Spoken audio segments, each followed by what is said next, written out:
वहां पर लिखा, मैं अपने वचनों के द्वारा तुम्हें चंगा करता हूं। आज जिस गड्ढे में, जिस खाई में, जिस दलदल में तुम धंसे हो, उसे मैं निकाल कर चट्टान पर खड़ा करूंगा। किसके द्वारा? वचन के द्वारा। अच्छा, वचन नहीं है, वहां परमेश्वर भी नहीं। हालेलुया। प्रभु ने क्या कहा? उन्हें पहचानना होगा, वो भेड़िए हैं जो भेड़ के रूप में आते हैं। प्रभु ने कहा, तुम उन्हें उनके चाल चलन से उन्हें पहचान लोगे। कैसे पहचानोगे? चाल चलन से। चाल चलन से। यदि वो प्रभु के द्वारा होते तो आशीष देते। ठीक है ब्रदर, आप जाइए, परमेश्वर आपको आशीष दिया वहां पर, आप बने रहिए प्रभु में। उनको विश्वास होता, मैं क्या बात है कि हमारी भेड़ें बिखर रही है, इतना दूर भाड़ा लगाकर लोग वहां जा रहे हैं और मेरा चर्च यहाँ पर लोग नहीं आ रहे। वो खोजने की कोशिश करता और वो अपना समय घुटने पर देता, प्रभु को समर्पित करता, प्रभु से बात करता। और जब प्रभु बात करता तो उसकी लाइफ ही सेम नहीं रहती, उसकी लाइफ चेंज हो जाती, उसकी लाइफ बदल जाती। और उसे बताता परमेश्वर, तुझे कैसे आगे बढ़ना है, तेरे द्वारा मैं कैसी सेवा लूंगा। मेरे भी जीवन में पहले ऐसी ही प्रॉब्लम था, भाग दौड़, यहाँ जाना वहां जाना। मैं भी 3 कलेसिया लगाता था, कुशीनगर में, संत कबीर नगर में, यहाँ पर लगता ही था। 3-4 जगह कलेसिया लगाता था, भाग दौड़ कर करके मैं थक जाता था, शाम के खाना खा सो जाता था। परमेश्वर मुझसे बात करता था, मेरे सामने बैठ। मैं नहीं बैठता, समय नहीं है बैठने के लिए। यहाँ जाना है, वहां जाना है, इनके घर पे प्रार्थना करना है, वहां जाना है, फला बुला रहा है, ढंका बुला रहा है, यहाँ मिलना है, वहां मिलना है। भाग दौड़, आप पूरा दिन भाग दौड़ करते करते शाम तक थक जाता है और खाकर सो जाते हैं। प्रभु को समय नहीं देते। प्रभु मुझसे बात करता रहा, मेरे पास बैठ। और कितने लोग होते थे यहाँ भी? 30-35 लोग होते थे। जहाँ भी जाते थे वहाँ कहीं 10 लोग, कहीं 12 लोग, कहीं 15 लोग।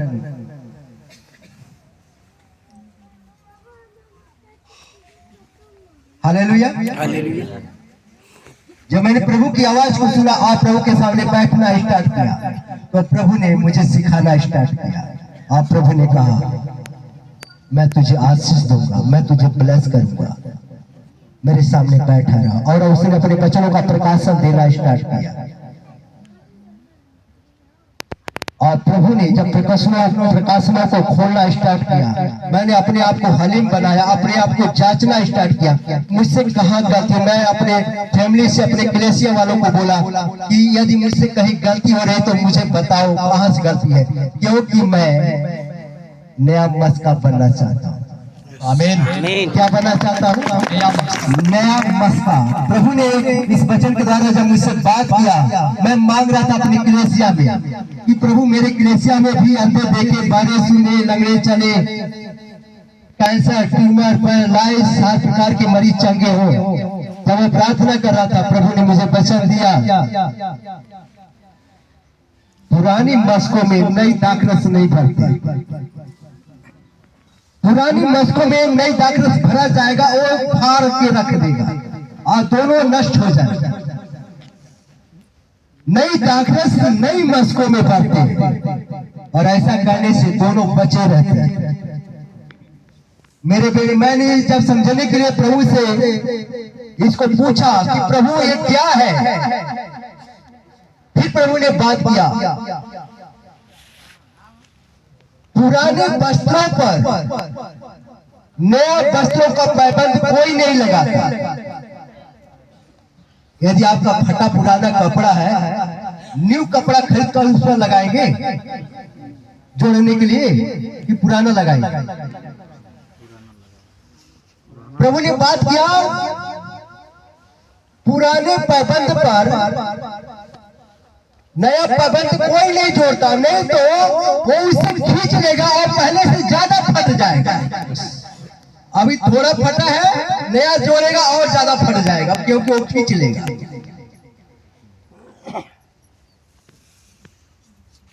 प्रभु से मैं बोला, प्रभु क्या है? प्रभु ने फिर बात किया, नए वस्त्र पर नए पाबंद लगाया जाता है और तब दोनों बचे रहते हैं। प्रभु ने बोला, प्रभु मुझे नहीं समझ आ रहा, प्रभु मुझे समझाए। प्रभु ने बात किया, जो तुम मांग रहा है कि मेरे चर्च में आंकड़े देखने चाहिए, लगने चलने चाहिए, अपाहिज चंगे होने चाहिए, ये स्टील माइकल लगवा और पैदा से हर प्रकार की मरीज चंगे होने चाहिए। तू नई चीज मांग रहा है, अभी भी तू पुराना है। प्रभु ने क्या कहा? अभी तू पुराना है, लेकिन जो तू मांग रहा है वो नई चीज है। और नई चीज पाने के लिए तुझे नया बनना पड़ेगा। प्रभु ने बताया, पुरानी मस्कों में नई दाखरस नहीं भरी जाती, नया दाखरस नई मस्कों में भरते हैं। प्रभु ने कहा, जिस दिन तू नया बन जाएगा, नई मस्का बन जाएगा, वो दाखरस मैं उधेड़ दूंगा।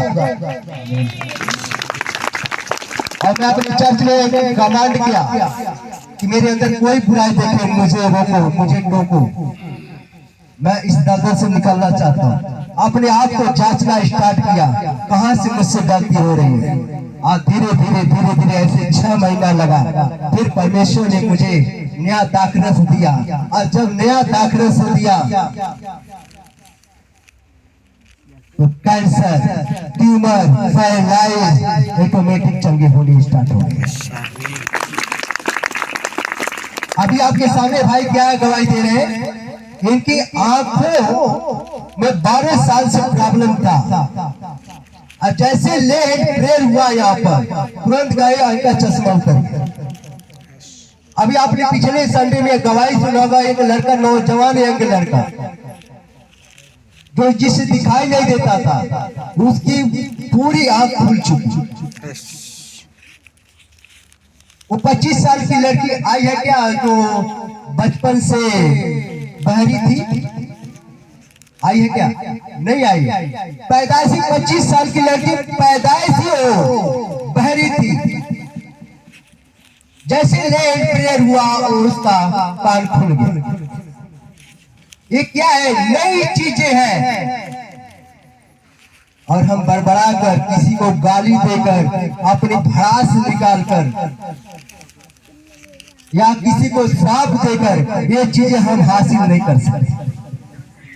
ये चीजें हम हासिल नहीं कर सकते। इसके लिए हमें क्या करना पड़ेगा? अपने आप को जांचना पड़ेगा, ये चीजें कैसे आती है। और बहुत सारे पास्टर, बहुत सारे विश्वासी इस चीज के शिकार हैं, समझते नहीं है, अपने आप को हलीम नहीं बनाते हैं, दीन नहीं बनाते हैं। अभी पास्टर भाई के विषय में क्या बोल रहा है? ऐसे तू भी करेगा, अभी बुरा हाल होगा। अरे बुरा हाल इसका क्या? परमेश्वर तेरा बुरा हाल करने वाला है। उसको ये नहीं समझ में आ रहा है कि मैं जो ऐसे बोल रहा हूँ, मेरे हृदय से निकल रहा है, और पहला श्राप परमेश्वर मुझे ही देने वाला है, क्योंकि मेरे हृदय से निकल रहा है। क्योंकि परमेश्वर ने मुझे पास्टरों को आशीष का बारिश ठहराया है, आशीष देने के लिए ठहराया है, श्राप देने के लिए नहीं ठहराया।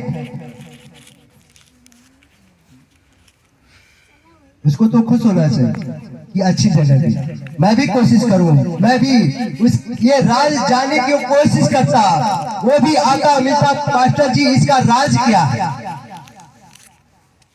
आपके चर्च में ऐसे काम होते हैं, मेरे चर्च में काम नहीं क्यों होते? वो पूछता और मैं बताता, उसको ये मंत्र मैं देता कि मैं इस पद पर कैसे पहुंचा, ये परमेश्वर की आशीष कैसे लिया, कैसे पाया, और तू कैसे ले सकता है। हालेलुया। भड़ा से निकाल कर ये आशीष ले लेगा। प्रभु ने कहा, जो भी तेरे पास है वो भी ले लिया जाएगा। ऐसे जो करेगा, परमेश्वर ने क्या कहा? जो भी तेरे पास है वो भी ले लिया जाएगा। और जिसके पास बहुत है उसे और दिया जाएगा। Hallelujah hallelujah.